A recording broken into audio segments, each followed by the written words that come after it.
ప్రజాస్వామ్య రాజ్యాంగ పరిరక్షణకు ప్రజలు పోరాటం చేయాల్సిన పరిస్థితులు నెలకొన్నాయని నియోజకవర్గ జేఏసీ చైర్మన్ కవ్వ లక్ష్మారెడ్డి అన్నారు. ఆదివారం రోజున భీమదేవరపల్లె మండల కేంద్రంలో రాజ్యాంగ పరిరక్షణ యాత్ర నిర్వహించి అంబేద్కర్ విగ్రహానికి పూలమాలలు వేసి నివాళులర్పించారు. ఈ సందర్భంగా జేఏసీ నాయకులు మాట్లాడుతూ 10 ఏళ్లుగా మోడీ నిరంకుశ విధానాలను అవలంబిస్తున్నారని అన్నారు. రైతులు, కూలీలు, నిరుద్యోగ తదితర సమస్యలను పరిష్కరించకుండా ఓటర్ల దృష్టిని మరల్చడానికే దేవుణ్ణి ముందుకు తెచ్చారని అన్నారు.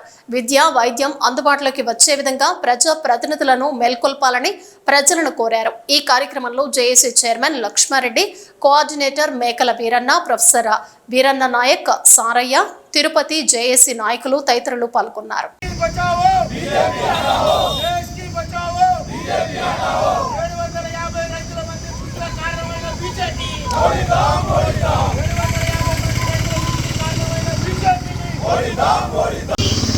ప్రపంచ దేశాల్లో ఒక పెద్ద ప్రజాస్వామిక దేశంగా గుర్తించబడ్డటువంటి దానికి కారణమైనటువంటి మీరు రచించినటువంటి రాజ్యాంగం కాపాడబడాలంటే ఇలా బీజేపీని ఓడించాల్సినటువంటి ఒక అనివార్యమైనటువంటి పరిస్థితి వచ్చింది. మరి మేము ప్రత్యేకంగా ఏమడుగుతున్నామనంటే, మీరు ఎప్పుడైతే దేవుడినో రాముని పేరో చెప్పుకొని అడుగుతున్నారో అనంటే నిజంగానే రాముడు ఇప్పటివాడు కాదు, మీరు తీసుకొచ్చినవాడు కాదు. ఇలా మా నంబడి సోదరులు కనబడగానే రామ్ రామ్ అంటారు. ఇప్పుడు కాదు, అనాది కాలం నుంచి, దశాబ్దాలు శతాబ్దాల కాలం నుంచి అంటారు. రాముని నువ్వు ఇలా పట్టుకొస్తావా?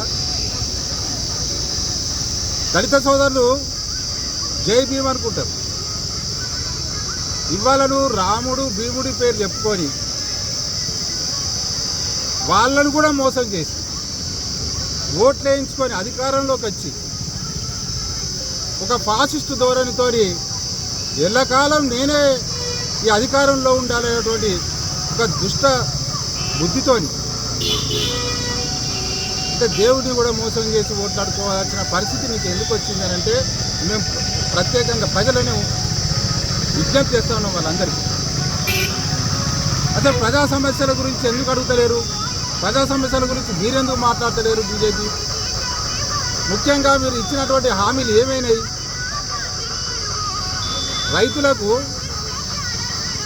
స్వామినాథన్ కమిషన్ ద్వారా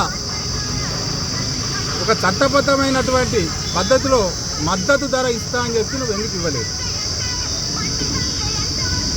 ఒక వ్యవసాయ నల్ల చట్టాలను తీసుకొచ్చి దాన్ని వ్యతిరేకించినటువంటి రైతాంగాన్ని నిర్దాక్షిణ్యంగా 750 మందిని రైతులను పొట్టన పెట్టుకున్నావు. నువ్వు తీసుకొచ్చిన నల్ల చట్టాలను వ్యతిరేకించినందుకు చివరికి నువ్వు క్షమాపణ చెప్పినావు జాతికి, రైతులకు. ఏమని? ఆ నల్ల చట్టాన్ని ఈ ఫాసిస్టు ధోరణులు కలిగినటువంటి బీజేపీ నుంచి వెళ్ళి, సంఘ పరివార్ నుంచి వెళ్ళి రక్షించుకోవాల్సినటువంటి ఒక బాధ్యతగా మేము ఈ కార్యక్రమం తీసుకుంటాము. మేము ఇప్పుడే అంబేద్కర్కి ఒక లేఖ ఇచ్చినాం, అంటే ఇది ఒక వినతి పత్రం ఇచ్చింది.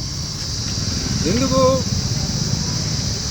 ఇక్కడ ఉన్నటువంటి ఈ రాజ్యాంగాన్ని గత 70 సంవత్సరాలుగా అమలు చేస్తున్నటువంటి భారతదేశంలో మీరు రచించినటువంటి భారత